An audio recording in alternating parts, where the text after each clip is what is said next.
नमस्कार दोस्तों, हमारे YouTube चैनल पे आप सभी का स्वागत है। इससे पहली क्लास में अपन ने बायोलॉजी स्टार्ट कर रखी थी और बायोलॉजी में अपना एक टॉपिक कंप्लीट हो चुका है, जिस टॉपिक का नाम था डाइजेस्टिव सिस्टम। अपन उससे आगे पढ़ते हैं और आज का टॉपिक जो होगा वो होगा न्यूट्रिशन। न्यूट्रिशन का मतलब पोषण। तो चलिए शुरू करते हैं। तो देखो, टॉपिक का नाम है न्यूट्रिशन, मतलब पोषण। अब इस टॉपिक को अपन डाइजेस्टिव सिस्टम के बाद पढ़ते हैं ना, तो इसका एक लॉजिक है, वो अपन समझने की कोशिश करेंगे। कई बुक के अंदर इसका नाम दिया हुआ आता है आहार। दोनों एक ही शब्द है, कोई बेसिक डिफरेंस नहीं है, सेम ही चीज़ है, न्यूट्रिशन और आहार। अब देखो, अपन देखने की कोशिश करते हैं, जो इंसान होते हैं ना, वो भोजन अर्थात खाना किस रूप में ग्रहण करते हैं, तो वो ग्रहण करते हैं किस रूप में? स्टार्च के रूप में। ठीक है, स्टार्च के रूप में अपन ने क्या लिया? खाना लिया। अब इस खाने का अपना जो पीछे अपन ने पढ़ा था पाचन तंत्र, डाइजेस्टिव सिस्टम क्या करेगा? इसका पाचन करेगा और इसका पाचन करके इसको किस में बदल देगा? पूरी पाचन की प्रोसेस से ये स्टार्च गुजरेगा और जैसे ही छोटी आंत में पहुंचेगा ये स्टार्च टूट के किस में बदल जाएगा? ग्लूकोज में बदल जाएगा। अपन ने देखी थी ये सारी प्रोसेस पीछे की 5 क्लासों में। अपन ने ये सभी देखा है कि कैसे अपना डाइजेस्टिव सिस्टम काम करता है और कैसे अपना खाना पच जाता है। तो अब ये खाना किस में बदल गया? ग्लूकोज में। और ये ग्लूकोज हमारे शरीर के लिए क्या काम करता है? ऊर्जा देने का काम करता है। तो यहीं से डेफिनेशन निकल के आती है किसकी? पोषण की। तो देखो, समझो, देखना, पोषण एक ऐसी क्रिया है, पोषण एक ऐसी क्रिया है जिसमें भोजन का उपयोग हमारे शरीर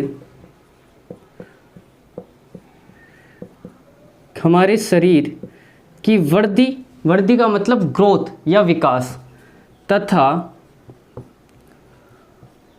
ऊर्जा प्राप्त करने हेतु किया जाता है।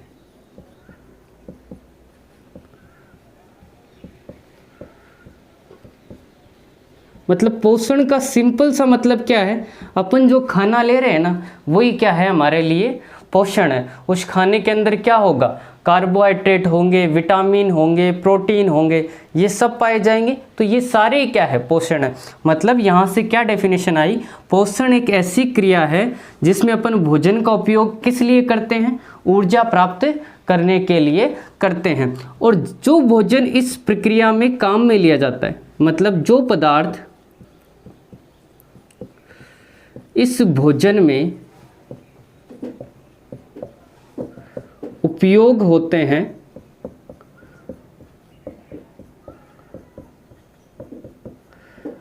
वही पोषक पदार्थ कहलाते हैं। क्या कहलाते हैं? पोषक पदार्थ कहलाते हैं। मतलब न्यूट्रिशन सब्सटेंस, पोषक पदार्थ। ठीक है, अपन ने जो कुछ खाया, जैसे सब्जियां खाई तो सब्जियों से अपने को आयरन मिला, विटामिन मिला, प्रोटीन मिला, तो वो सब क्या है? पोषक पदार्थ है। तो मेरे हिसाब से आपको पोषण की डेफिनेशन इजीली समझ में आ गई होगी कि पोषण एक ऐसी क्रिया है जिसमें भोजन का उपयोग हमारे शरीर की वृद्धि और ऊर्जा प्राप्त करने हेतु किया जाता है। जो पदार्थ इस भोजन में उपयोग होते हैं उन्हें अपन क्या कहते हैं? पोषक पदार्थ कहते हैं। अब ये नोट कर लिया होगा। अब चलते हैं इससे आगे। अब देखो, पूरी बायोलॉजी है ना, स्टेप बाय स्टेप एक टॉपिक से दूसरा टॉपिक जुड़ा हुआ है। अगर किसी ने पिछली क्लासें नहीं देखी है ना, तो वो आराम से पीछे की क्लासें देखें। जरूरी नहीं है डे बाय डे देखो, आप एक साथ देख सकते हो। पिछली 5 क्लास को एक साथ रिवाइज कर लो, आपका डाइजेस्टिव सिस्टम तैयार हो जाएगा और उसके बाद पोषण पे आ जाओ। अब देखो, जो पोषक पदार्थ होते हैं ना, पोषक पदार्थ, उनको 2 भागों में बांटा जाता है। कौन कौन से, तो देखो ए कार्बनिक पदार्थ, ठीक है, कार्बनिक पदार्थ। केमिस्ट्री की ब्रांच होती है ना, ऑर्गेनिक, इनऑर्गेनिक, तो वैसे पोषक पदार्थों को 2 भागों में बांटा, कार्बनिक पदार्थ मतलब ऑर्गेनिक सब्सटेंस, ठीक है, और बी आया अकार्बनिक पदार्थ, अकार्बनिक पदार्थ मतलब इनऑर्गेनिक सब्सटेंस। तो पोषक पदार्थों को अपन ने 2 भागों में बांट दिया, एक तो कार्बनिक पदार्थ और एक अकार्बनिक पदार्थ।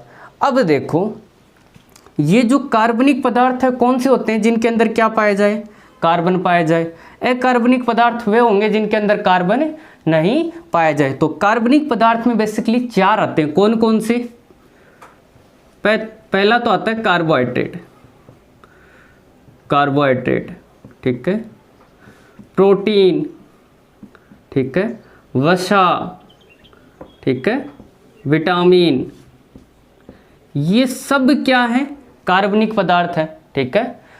अब अकार्बनिक पदार्थ में कौन कौन से आते हैं, तो अकार्बनिक पदार्थ में आते हैं खनिज लवण, हमारे खाने के अंदर क्या गया, मैग्नीशियम गया, ठीक है, नमक खाया तो सोडियम गया Na, ठीक है, जैसे अपन ने पालक खाई तो Fe गया मतलब लोहा, ठीक है। ये सब क्या है, अकार्बनिक पदार्थ है, ठीक है। जैसे जल हो गया, जल भी किस में आता है, अकार्बनिक पदार्थ में आते हैं। अपन ने पोषण खाने के अंदर क्या लेते हैं, खाना लेते हैं, खाने के अंदर पानी भी तो डालते हैं, ठीक, नॉर्मली अपन पानी पीते रहते हैं, तो वो क्या है, अकार्बनिक पदार्थ है। तो सिंपल सा अपन ने पोषक पदार्थों को 2 कैटेगरी में डिवाइड किया, कार्बनिक पदार्थ, अकार्बनिक पदार्थ। कार्बनिक पदार्थ जिनमें कार्बन पाया जाए, कार्बोहाइड्रेट, प्रोटीन, वसा और विटामिन। अकार्बनिक पदार्थ खनिज लवण, जल, मैग्नीशियम, जितने भी एलिमेंट तत्व हैं वो सारे किस में चले जाएंगे, अकार्बनिक पदार्थ।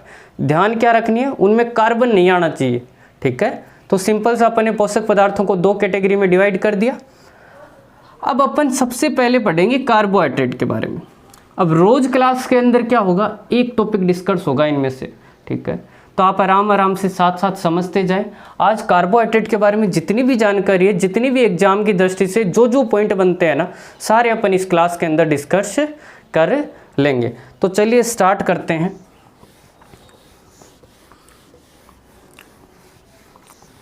कार्बोहाइड्रेट, कार्बोहाइड्रेट, इसी को शर्करा भी कहा जाता है, तो दोनों नाम आप ध्यान में रखोगे।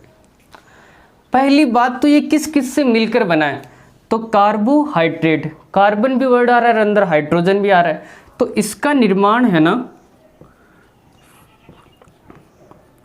वो कार्बन, हाइड्रोजन और ऑक्सीजन तीनों से मिलकर होता है, तीनों से मिलकर होता है। अब अगला एक क्वेश्चन पूछा जाता है एग्जाम में कि तीनों किस अनुपात में मिले होते हैं, तो इनका रेशियो याद रखोगे आप, कार्बन, हाइड्रोजन और ऑक्सीजन का C/H/O बराबर 1/2/1। इस अनुपात के अंदर क्या मिले होते हैं, अपने कार्बन, हाइड्रोजन और ऑक्सीजन मिले होते हैं। अब इसका कार्य क्या होता है, हमारी बॉडी के लिए कार्बोहाइड्रेट कार्य क्या करता है, तो पहला जो यूज है ना, जैसे अपन खाने के अंदर सबसे अधिक मात्रा में लेते हैं, क्या लेते हैं, कार्बोहाइड्रेट लेते हैं, लगभग 55% के समथिंग, तो वो लास्ट में जाके किस में बदल जाता है, ग्लूकोज में बदल जाता है। अपन ने जो पाचन तंत्र पढ़ा था ना, उसमें खाना लास्ट में जाके किस में बदला था, ग्लूकोज में बदला था, और वो ग्लूकोज क्या कर रहा था, हमारे शरीर के लिए ऊर्जा देने का काम कर रहा था। तो ये कार्बोहाइड्रेट क्या काम करता है, इनडायरेक्टली हमारे शरीर को ऊर्जा प्रदान करता है।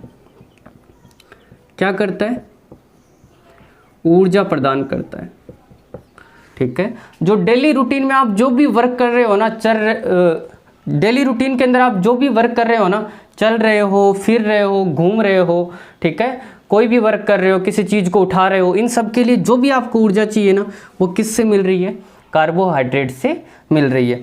प्लस अगली जब अपन बात करते हैं तो जिसको ज़्यादा ऊर्जा होगी उसकी क्या बढ़ जाएगी, कार्य क्षमता बढ़ जाएगी, कार्य करने की क्षमता बढ़ जाएगी। तो ये क्या करता है, कार्य क्षमता बढ़ाता है, कार्य क्षमता बढ़ाता है। ठीक, अब ये होता कैसे, ऊर्जा देने का काम कैसे करता है, तो ये जो कार्बोहाइड्रेट है ना, कार्बोहाइड्रेट ये किस में से होकर गुजरता है, अपने पाचन तंत्र से होकर गुजरता है, और ये लास्ट में जाके किस में टूट जाएगा, ग्लूकोज में टूट जाएगा। अब ये ग्लूकोज है ना, ये किसके साथ मिलेगा, तो अपन ने पहले पढ़ा था इंसुलिन के साथ मिलेगा। इंसुलिन कहाँ से स्रावित होने वाला हार्मोन है, बताओ कमेंट के अंदर। ठीक है, इंसुलिन अग्नाशय से स्रावित होने वाला हार्मोन है, और किस कोशिका से, तो बीटा कोशिका से। तो ये ग्लूकोज मिलेगा इंसुलिन के साथ, और ये दोनों मिलकर किसका निर्माण कर लेंगे, तो ये दोनों मिलकर निर्माण कर लेंगे ग्लाइकोजन का। अगर पहले की क्लास आपने ध्यान से देखी है ना, तो ये सब चीज़ें आपके माइंड में आ रही होगी। ग्लाइकोजन हमारे लीवर में जाके क्या हो जाएगा, स्टोरेज हो जाएगा, और जब भी हमारे शरीर को ऊर्जा की ज़रूरत होगी ये ग्लाइकोजन वापस ग्लूकोज में टूट जाएगा और हमें एनर्जी मिल जाएगी। तो सिंपल सी निर्माण 3 चीज़ों से होकर किस अनुपात में, 1:2:1 ऊर्जा प्रदान करने का काम करता है, कार्य क्षमता बढ़ाता है। कार्बोहाइड्रेट किस में टूटता है, ग्लूकोज में, और ग्लूकोज और इंसुलिन मिलकर क्या बनाते हैं, ग्लाइकोजन का निर्माण करते हैं। अब देखो एक और क्वेश्चन, 1 ग्राम जो कार्बोहाइड्रेट होता है ना, वो कितनी ऊर्जा देता है, बहुत बार क्वेश्चन पूछा जाता है। तो आप याद रखोगे 4.2 किलो कैलोरी, 4.2 किलो कैलोरी। 1 ग्राम कार्बोहाइड्रेट कितनी ऊर्जा देता है, 4.2 किलो कैलोरी। प्लस एक इंसान को डेली कितना, नॉर्मली जो एक वर्क करने वाला आदमी है ना, उसको कुल कितनी मात्रा में कार्बोहाइड्रेट की ज़रूरत होगी, तो आवश्यकता कितनी होती है अपने बॉडी को, नीड। तो आप याद रखोगे 450 ग्राम से लेकर 850 ग्राम। अब मैंने ये 2 कैटेगरी में कैसे लिखा है, ये डिपेंड करता है आप काम कितना करते हो। अगर आप एकदम ठाले इंसान हो, घर पे पड़े रहते हो, तो आपको ऊर्जा की ज़रूरत ही नहीं है। ठीक है, तो आपका 450 ग्राम में भी काम सड़ जाएगा। लेकिन अगर आप मेहनत करते हो, ठीक है, आप बैठे नहीं रहते, कुछ ना कुछ काम करते रहते हो, तो आपको शरीर के अंदर ज़्यादा ऊर्जा चाहिए, तो आपको ज़्यादा मात्रा के अंदर कार्बोहाइड्रेट लेना पड़ेगा। तो सिंपल से पॉइंट अपन ने पढ़ ली। अब चलते हैं इससे आगे। अब देखो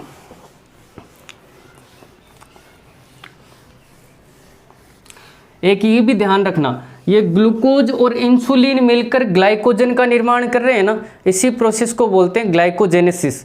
ठीक है, ग्लाइकोजेनेसिस क्या है, तो ग्लूकोज प्लस इंसुलिन का मिलकर ग्लाइकोजन का तैयार होना ही क्या है, ग्लाइकोजेनेसिस है। अब देखो देखते हैं कार्बोहाइड्रेट के प्रकार। कार्बोहाइड्रेट के प्रकार, इससे पहले 2-3 पॉइंट रह गए, वो देखो। एक पूछा जाएगा आपसे एग्जाम में कि कार्बोहाइड्रेट का सबसे सरल रूप क्या है। तो अपन ने देखा था कार्बोहाइड्रेट है ना, वो अपने पाचन तंत्र में से गुजरकर किस में टूटता है, ग्लूकोज में टूटता है। तो कार्बोहाइड्रेट का सबसे सरल रूप है ना, सबसे सिंपलेस्ट फॉर्म, वो क्या है, ग्लूकोज है। ठीक है, कार्बोहाइड्रेट का सबसे सरल रूप क्या है, ग्लूकोज है। एक आएगा कि एक खिलाड़ी होता है ना, उस खिलाड़ी को इंस्टेंट एनर्जी चाहिए, तुरंत ऊर्जा चाहिए, तो उसको क्या लेना चाहिए, प्रोटीन लेना चाहिए, विटामिन लेना चाहिए, या वसा लेनी चाहिए, कार्बोहाइड्रेट लेना चाहिए। तो एक खिलाड़ी को तुरंत ऊर्जा प्राप्त करने के लिए, इंस्टेंट एनर्जी, तुरंत ऊर्जा प्राप्त करने के लिए क्या लेना चाहिए, ग्लूकोज लेना चाहिए। और ग्लूकोज का मतलब क्या है, कार्ब्स है, मतलब कार्बोहाइड्रेट लेना चाहिए। ठीक है, सिंपल से 2 पॉइंट। कार्बोहाइड्रेट की सबसे सरल शर्करा क्या है, सरल फॉर्म, सिंपलेस्ट फॉर्म क्या है, ग्लूकोज है। एक खिलाड़ी को तुरंत ऊर्जा प्राप्त करने के लिए क्या लेना चाहिए, ग्लूकोज। और एक जो पहलवान होता है ना, उसको क्या लेना चाहिए बताओ, तो पहलवान को लेना चाहिए प्रोटीन। ठीक है, क्योंकि प्रोटीन क्या होते हैं, हमारे शरीर के बॉडी बिल्डिंग मटेरियल होते हैं, हमारे शरीर की मांसपेशियां, मसल्स, इनको मजबूत बनाते हैं, ठीक है, इनमें ग्रोथ करते हैं। ये काम कौन करता है? प्रोटीन। तो एक खिलाड़ी है, एक एथलीट है, धावक है, मतलब तेज दौड़ रहा है, अब उसको क्या चाहिए इंस्टेंट एनर्जी के लिए? उसको डायरेक्ट ग्लूकोज चाहिए। अब उसके शरीर में सीधा ग्लूकोज जाएगा, पाचन तंत्र में से गुजरने की जरूरत ही नहीं है, उसको सीधा ग्लूकोज मिल रहा है, ब्लड में घुल रहा है और उसके शरीर को ऊर्जा प्रदान कर रहा है। तो ये चीज़ दोनों समझ गए होंगे आप, दोनों पॉइंट। अब चलते हैं आगे। तो देखो, कार्बोहाइड्रेट के प्रकार 3 प्रकार होते हैं। कौन कौन से? एक तो होता है मोनोसेकेराइड, मोनोसेकेराइड, ठीक है, मोनोसेकेराइड। एक होता है डाइसेकेराइड, डाइसेकेराइड। और तीसरा जो होता है ना सी, वो होता है पॉलीसेकेराइड। अब देखो ज़्यादा कुछ नहीं है, इनके नाम में इनकी डेफिनेशन छिपी है। कैसे छिपी है? देखो, मोनो, डाई और पॉली और सेकेराइड, इसका मतलब आपको पता लग जाएगा ना, तो सारी चीज़ें क्लियर हो जाएगी। देखो, एक वर्ड आया मोनो, मोनो का मतलब होता है एक, ठीक है, और डाई का मतलब होता है 2, ठीक है, और पॉली का मतलब होता है बहुत, मतलब 2 से ज़्यादा। ये तो मोनो, डाई और पॉली का मतलब हो गया। और सेकेराइड का मतलब होता है सकरा, सेकेराइड मतलब शर्करा। शर्करा भी क्या है? एक प्रकार का कार्बोहाइड्रेट ही है, अपन ने पीछे देखा था, ठीक है। सिंपलेस्ट फॉर्म क्या होती है? ग्लूकोज होती है, और ग्लूकोज क्या है? एक प्रकार की शर्करा ही है। कार्बोहाइड्रेट को अपन क्या बोलते हैं? शर्करा भी बोलते हैं।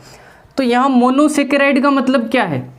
जिसमें मोनो का मतलब क्या? एक, और सेकेराइड का मतलब शर्करा, जिसमें एक ही प्रकार की शर्करा पाई जाती है उसको क्या बोलेंगे? मोनोसेकेराइड। डाई का मतलब जिसमें 2 प्रकार की, और पॉली का मतलब जिसमें कई प्रकार की शर्करा पाई जाती है, वो किस में चले जाएंगे? पॉलीसेकेराइड में। डाई का मतलब 2 शर्करा से मिलकर जिसका निर्माण होता है ना, वो क्या कहलाता है? डाइसेकेराइड कहलाता है, ठीक है। और पॉली जिसमें 2 से ज़्यादा हो, क्या हो? 2 से ज़्यादा हो, ठीक है। यहाँ से डेफिनेटली क्वेश्चन आता है कि एग्जाम में आपको छांटने के लिए कहा जाएगा। आपको 4 एग्जाम्पल दिए हुए होंगे और बोलेगा इसमें से कौन सा मोनोसेकेराइड है, कौन सा डाई है और कौन सा पॉली है। तो आप याद रखोगे मोनोसेकेराइड के एग्जाम्पल कौन कौन से हैं। तो एक तो इसमें आता है ग्लूकोज, ठीक है, ग्लूकोज। एक आता है फ्रक्टोज, और एक आता है कौन? गैलेक्टोज, ठीक है। ग्लूकोज, फ्रक्टोज और गैलेक्टोज। और डाइसेकेराइड में कौन आता है? तो इसमें आता है सुक्रोज, लैक्टोज और माल्टोज। ये किसके एग्जाम्पल है? डाइसेकेराइड के एग्जाम्पल है। और पॉलीसेकेराइड के अंदर कौन कौन से आते हैं? तो स्टार्च, और एक आता है सेल्यूलोज, सेल्यूलोज। ये किसके एग्जाम्पल है? पॉलीसेकेराइड के। आपको याद नहीं रहे तो ऐसे याद रख सकते हो, मोनोसेकेराइड, ठीक है। मोनोसेकेराइड के एग्जाम्पल होते हैं GFG, मतलब ग्लूकोज, फ्रक्टोज और गैलेक्टोज, ठीक है। ग्लूकोज, फ्रक्टोज और गैलेक्टोज, ठीक है। और डाइसेकेराइड के सुक्रोज, लैक्टोज और माल्टोज। इसे ऐसे याद रख सकते हो आप। एक वर्ड याद रखो, सुलेमान। सु से सुक्रोज, ले से लैक्टोज, मा से माल्टोज। और स्टार्च और सेलुलोज अपने आप के अंदर जो बचे वो किस में चले गए? पॉलीसेकेराइड में चले गए। तो सिंपल सा कार्बोहाइड्रेट 3 प्रकार का होता है, मोनोसेकेराइड, डाइसेकेराइड और पॉलीसेकेराइड। मोनोसेकेराइड, मोनो मतलब एक प्रकार की शर्करा, डाई मतलब 2, पॉली मतलब बहुत सारे, ठीक है। ये एग्जाम्पल आप समझ गए। अब चलते हैं इससे आगे, इन एक एक के बारे में अपन देखते हैं और पढ़ना स्टार्ट करते हैं। तो देखो,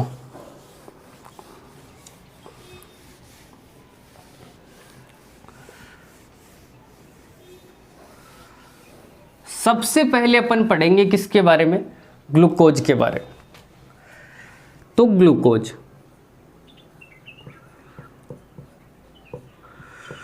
ग्लूकोज के बारे में सबसे पहली बात तो यह आती है कि एग्जाम में इसका फॉर्मूला पूछा जाता है, ठीक है। अब ग्लूकोज क्या है, एक तरह का कार्बोहाइड्रेट है, मिलकर किससे बनेगा, कार्बन, हाइड्रोजन और ऑक्सीजन, CHO, ठीक है। लेकिन इसका फॉर्मूला याद रखना है, C6H12O6, ये क्या है, ग्लूकोज का फॉर्मूला है। और अपने पाचन तंत्र के अंदर लास्ट में जाके टूटता क्या है, ग्लूकोज ही है।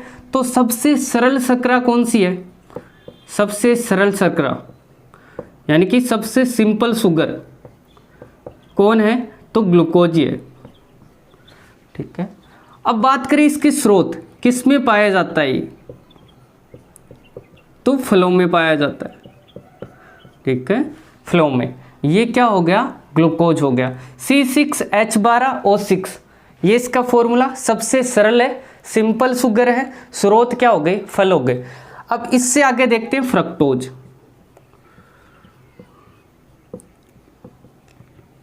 देखो फ्रक्टोज में फ आ रहे हैं ना, तो सिंपल सा, इसको क्या बोलेंगे, क्या बोलेंगे वो अपन देखेंगे। सबसे पहले फ से फल, और फलों के साथ किस में, शहद में।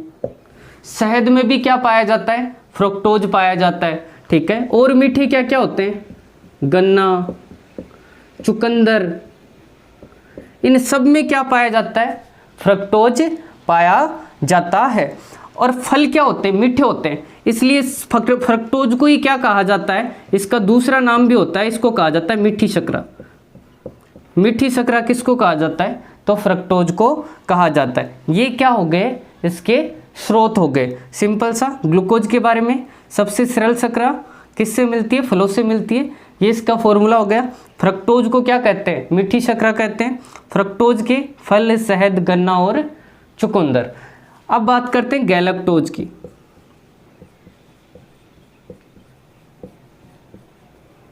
ठीक है, इसका कोई स्पेशल नाम नहीं है, स्रोत पूछा जाता है, एग्जाम्पल पूछा जाता है कि ये किस प्रकार की शर्करा है, तो ये किस प्रकार की शर्करा है, ये है अपनी मोनोसेकेराइड। किससे मिलती है, तो फलों से प्राप्त होती है, ठीक है।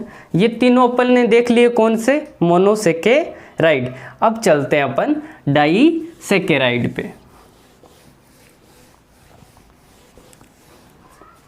डाइसेकेराइड, डाइसेकेराइड, इनको आप एक दो बार देखोगे ना, एक दो बार माइंड में बिठाने की प्रैक्टिस करोगे, तो ये सारी चीज़ें आपके दिमाग में एज इट इज सेट हो जाएगी, ये मेरी गारंटी है। लेकिन आप इसको देखने की और समझने की कोशिश करो मेरे साथ साथ, ठीक है। डाइसेकेराइड के अंदर जैसे कौन कौन से आते हैं, तो अपन ने वर्ड याद रखा था सुलेमान, यानी कि सुक्रोज, लैक्टोज और माल्टोज। तो पहले बात करते हैं अपन माल्टोज की, और इनके बारे में सबसे पहली चीज़ तो क्या आती है कि ये किन्हीं दो चीज़ों के मिलने से बना है। मतलब दो, डाई का मतलब दो और सेकेराइड का मतलब शुगर, दो प्रकार की शुगर के मिलने से क्या बना है, माल्टोज। तो माल्टोज किस किस के मिलने से बनता है, तो याद रखोगे आप, ग्लूकोज प्लस ग्लूकोज, ग्लूकोज और ग्लूकोज मिलकर क्या बनाते हैं, माल्टोज बनाते हैं। प्लस अगली चीज, इसके स्रोत, इसके स्रोत कौन कौन से हैं, तो जितने भी प्रकार के अनाज होते हैं, मतलब गेहूं, जौ, बाजरा, ये सब किसके स्रोत होते हैं, माल्टोज के स्रोत होते हैं। प्लस एक ड्राई फ्रूट्स, मतलब सूखे फल या सूखे मेवे, ठीक है, ये सब भी किसके स्रोत होते हैं, माल्टोज के। सूखे फल में कौन कौन आते हैं, तो देखो बादाम आता है, काजू आता है, अखरोट आता है, ये सब क्या है, माल्टोज के स्रोत हैं। तो माल्टोज किस में आता है, डाइसेकेराइड में। किस किस से मिलने से बनता है, ग्लूकोज और ग्लूकोज के मिलने से बनता है, ठीक है, दो के मिलने से बनाना है एक। तो पहला तो इसका ये याद रखोगे कि किस किस के मिलने से माल्टोज बना। फिर उसके स्रोत कौन कौन से होते हैं, ठीक है। सूखे फलों से क्या प्राप्त होता है, माल्टोज प्राप्त होता है। गेहूं, जौ, बाजरा से क्या प्राप्त होता है, माल्टोज। क्या याद नहीं रहे, सूखे फल क्या है, अपने आप में माल है, महंगे माल हैं ये, ठीक है, सस्ते माल थोड़ी ना, महंगे माल है।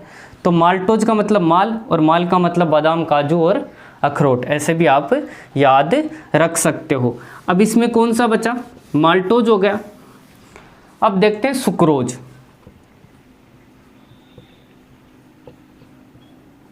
सुक्रोज किस किस के मिलने से बनता है, तो सुक्रोज का आप याद रखोगे। देखो सुक्रोज मिलने से बनता है, एक तो होता है ग्लूकोज और एक होता है फ्रक्टोज।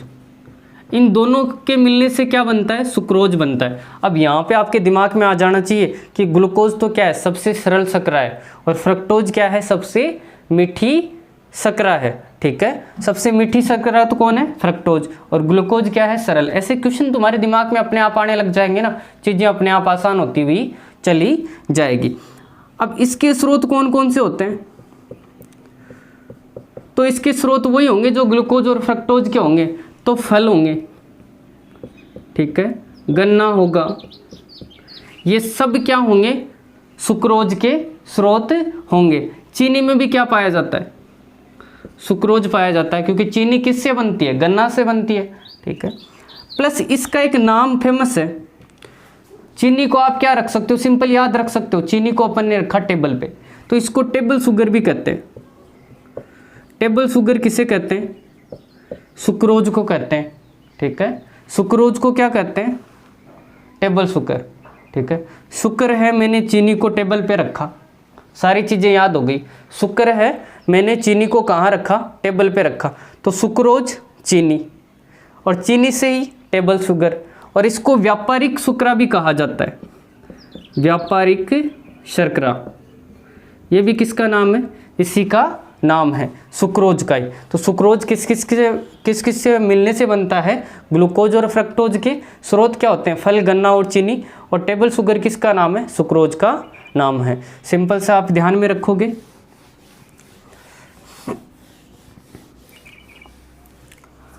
अब अगली आती है लैक्टोज।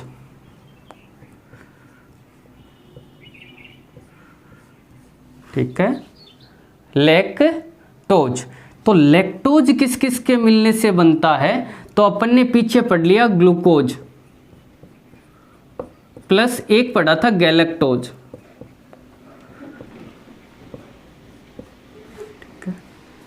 इन दोनों के मिलने से किसका निर्माण होता है, लैक्टोज का निर्माण होता है।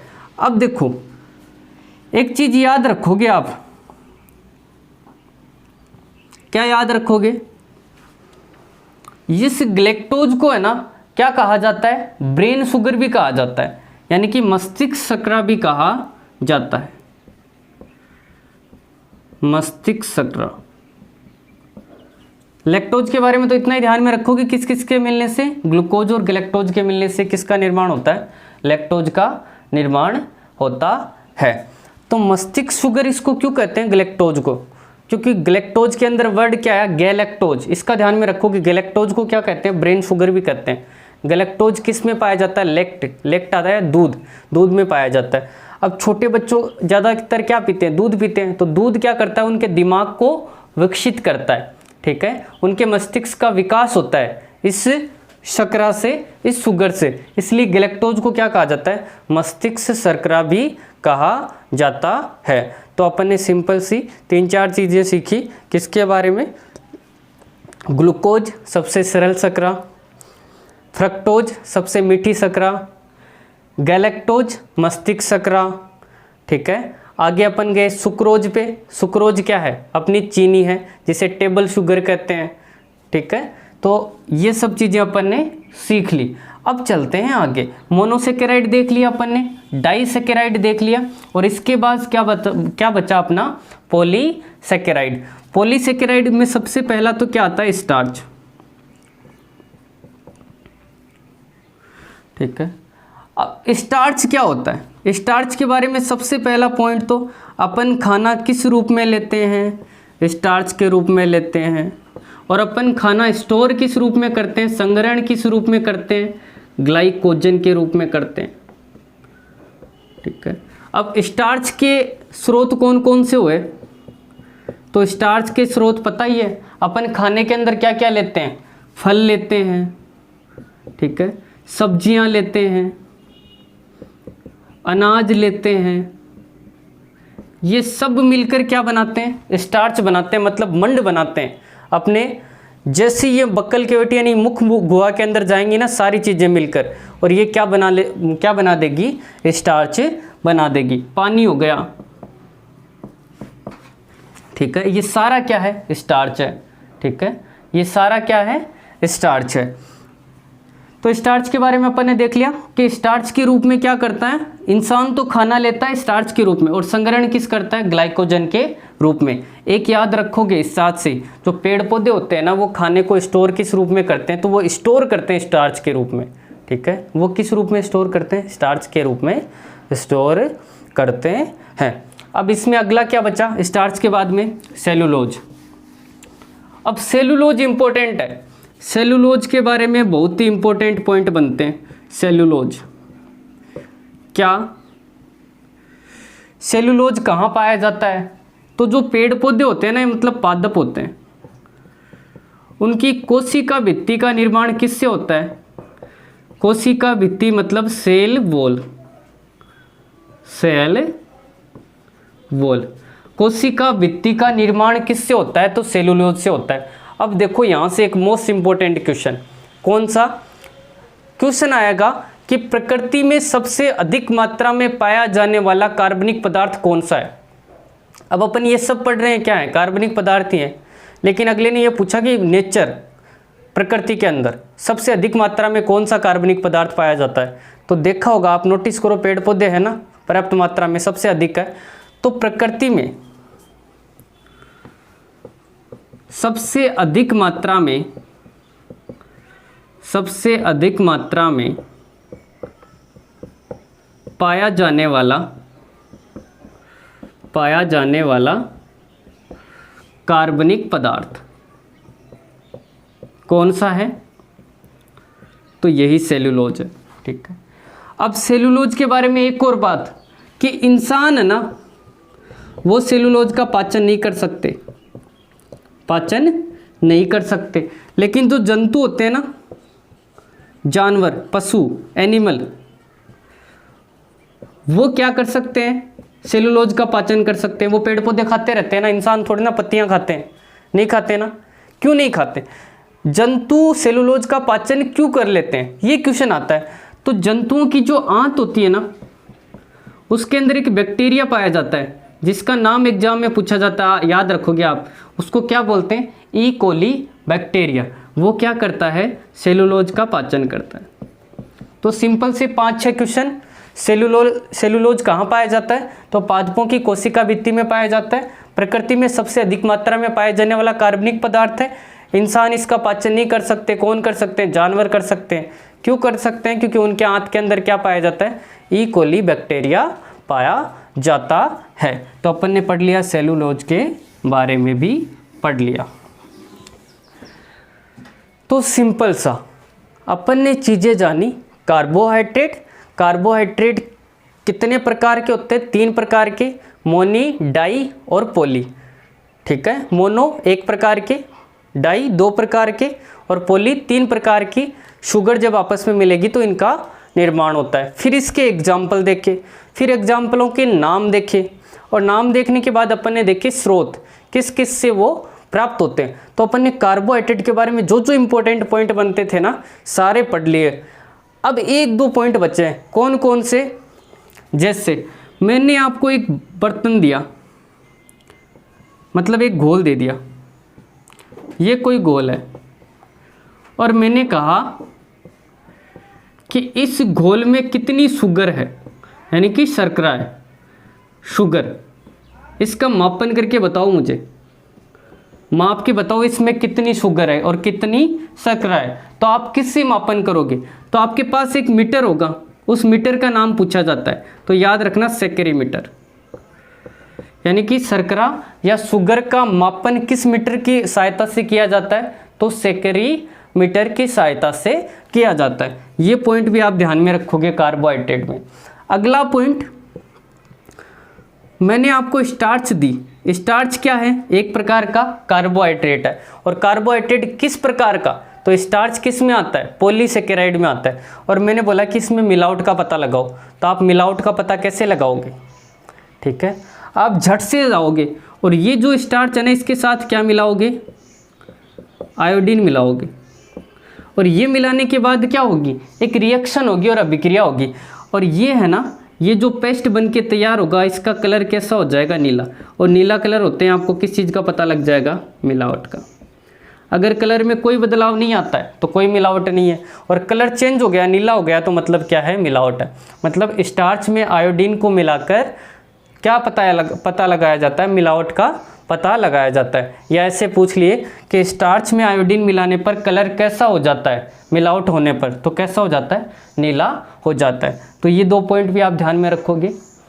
अब देखो, मैंने क्या कहा था, जब भी कोई नाम आता है ना तो उससे संबंधित क्वेश्चन है ना साथ साथ डिस्कस करते रहो। अब कार्बोहाइड्रेट तो अपना पूरा हो गया सारा, लेकिन अपने सामने 3 नाम आए, कार्बन, हाइड्रोजन और ऑक्सीजन। तो इसके बारे में देखो जानकारी। सबसे पहले देखते हैं अपन किसके बारे में? हाइड्रोजन के बारे में। पहली चीज हाइड्रोजन।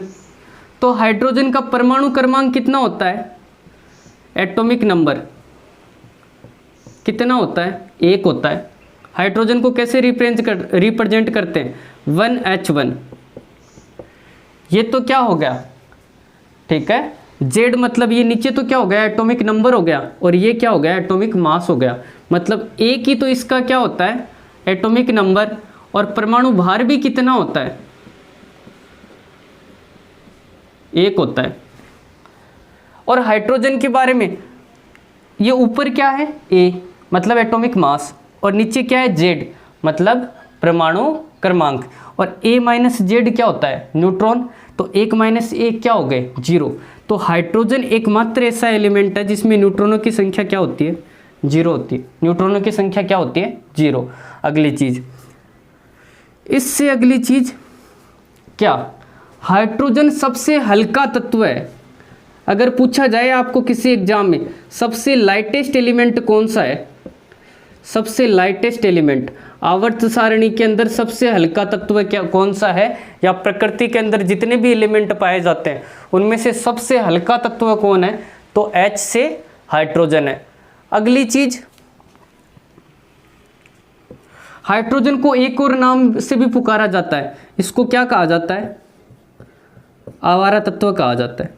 और आवारा तत्व कहने का एक लॉजिक है, क्योंकि शुरुआत में जो आवर्त सारणियां बनी थी ना उनके अंदर हाइड्रोजन की जगह फिक्स नहीं थी, इसको कहीं पे भी रख देते थे। इस वजह से हाइड्रोजन को क्या कहा जाता है? आवारा तत्व। सबसे हल्का तत्व हाइड्रोजन, सबसे आवारा तत्व हाइड्रोजन। अगर आपको कोई आवारा व्यक्ति दिखाई देना तो उसको आज से क्या कहोगे? हाइड्रोजन। और आपका एक क्वेश्चन तैयार हो जाएगा। ठीक है, अगली चीज, जो घी बनाने की क्रिया होती है ना, घी बनाने की क्रिया, उसको क्या बोलते हैं? हाइड्रोजनीकरण बोलते हैं। हाइड्रोजनीकरण की जो प्रोसेस होती है ना उसमें कौन सा तत्व काम में लिया जाता है? तो हाइड्रोजन काम में लिया जाता है। तो हाइड्रोजन के 4-5 क्वेश्चन। हाइड्रोजन का एटॉमिक नंबर कितना होता है? 1 होता है। हाइड्रोजन का परमाणु भार कितना होता है? 1 होता है। हाइड्रोजन के अंदर न्यूट्रॉनों की संख्या कितनी? 0। हाइड्रोजन प्रकृति में सबसे हल्का तत्व है। हाइड्रोजन को क्या कहा जाता है? आवारा तत्व कहा जाता है। घी बनाने की जो प्रोसेस है उसको क्या कहा जाता है? हाइड्रोजनीकरण कहा जाता है। उसमें भी क्या काम में लेते हैं अपन? हाइड्रोजन काम में लेते हैं। तो ऐसे अपने कौन से 4-5 क्वेश्चन तैयार हो गए, किससे संबंधित? हाइड्रोजन से संबंधित। अब देखो, अपना कार्बोहाइड्रेट किस किस से मिलकर बना था? तो कार्बन, हाइड्रोजन और ऑक्सीजन। हाइड्रोजन के बारे में अपन ने पढ़ लिया। अब चलते हैं ऑक्सीजन के बारे में। ये है अपना ऑक्सीजन।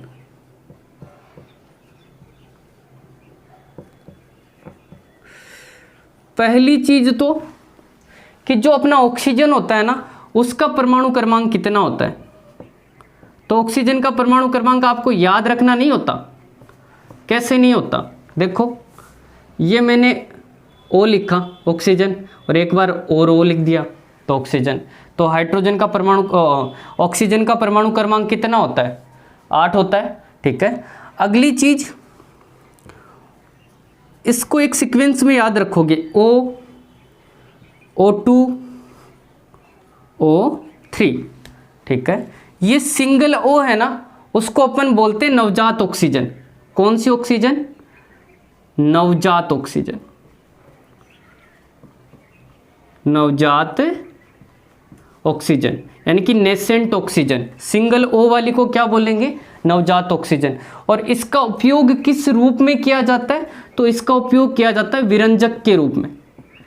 विरंजक के रूप में। विरंजक क्या होते हैं? मतलब रंग उड़ाने के अंदर किया जाता है। जितने भी आपके क्या आते हैं, फेस से संबंधित आते हैं ना, ब्लीच आते हैं, ठीक है, मेकअप के अंदर काम में ले जाते हैं, उन सब के अंदर क्या होता है? विरंजक होता है। मतलब वो रंग उड़ा देता है, स्किन का कलर उड़ा देता है और आपको लगता है कि आप फेयर हो गए हो। ऐसा कुछ नहीं है, ये सब नवजात ऑक्सीजन का काम है। तो सिंगल O वाली को क्या बोलेंगे? नवजात ऑक्सीजन। किस रूप में काम में लिया जाता है? विरंजक के रूप में, मतलब रंगों को उड़ाने के रूप में। O2 क्या है? अपनी ऑक्सीजन। अब O2, जब अपन बात करते हैं वातावरण की, तो कुल कितनी प्रतिशत है?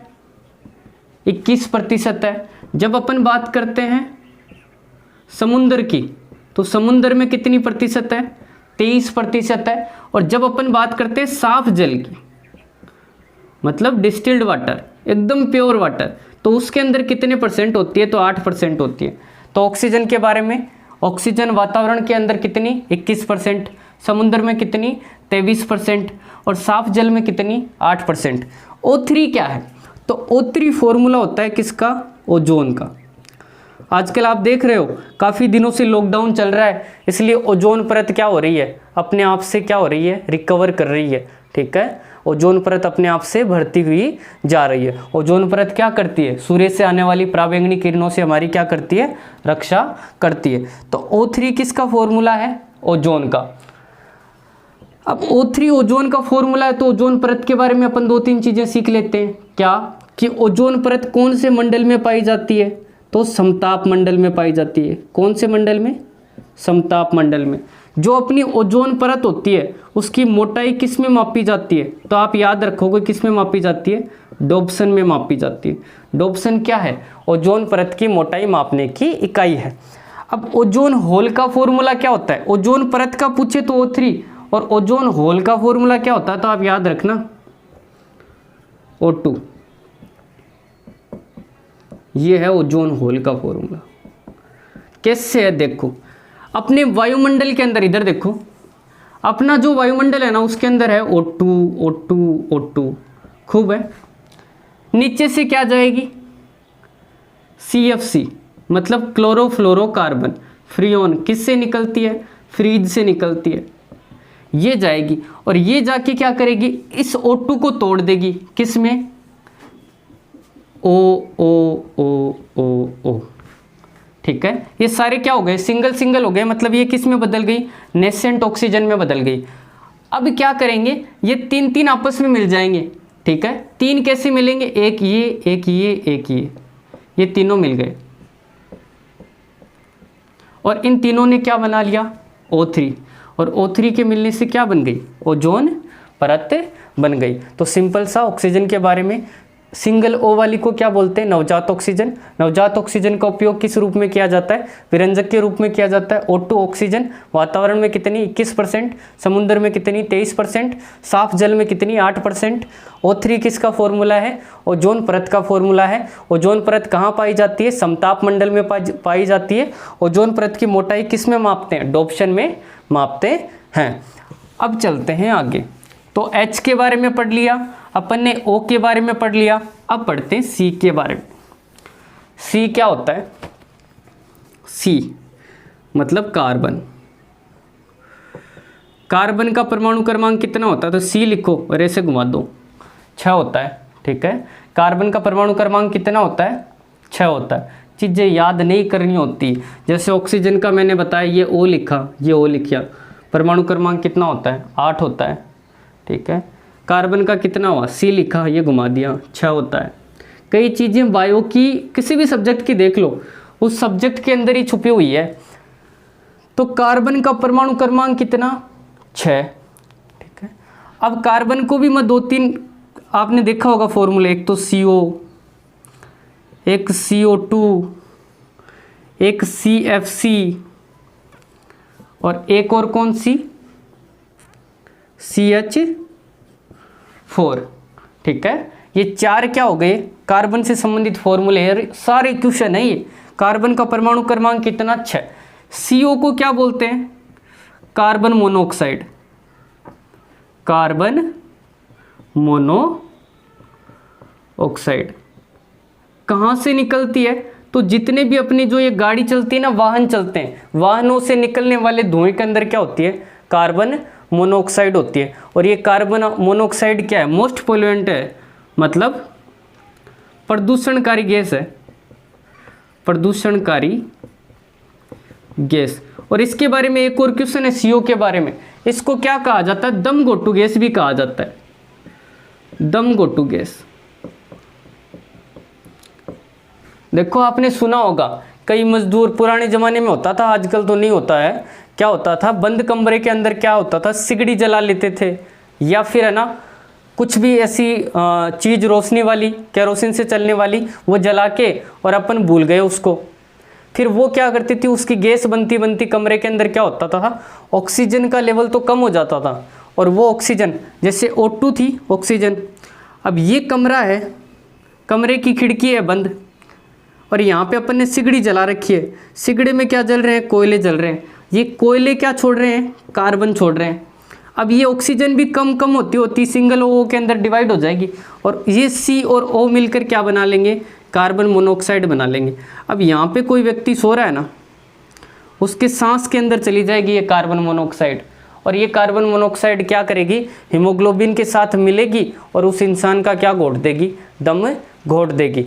ठीक है, तो इसको इसलिए क्या कहा जाता है, दम घोटू गैस भी कहा जाता है। तो सिंपल सी अपन ने चीज़ें देखी कि कार्बन मोनोऑक्साइड को क्या कहा जाता है, दम घोटू गैस भी कहा जाता है, जहरीली गैस भी कहा जाता है, और प्रदूषणकारी गैस भी कहा जाता है।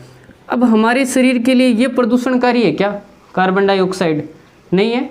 ये CO2 क्या है, कार्बन डाइऑक्साइड।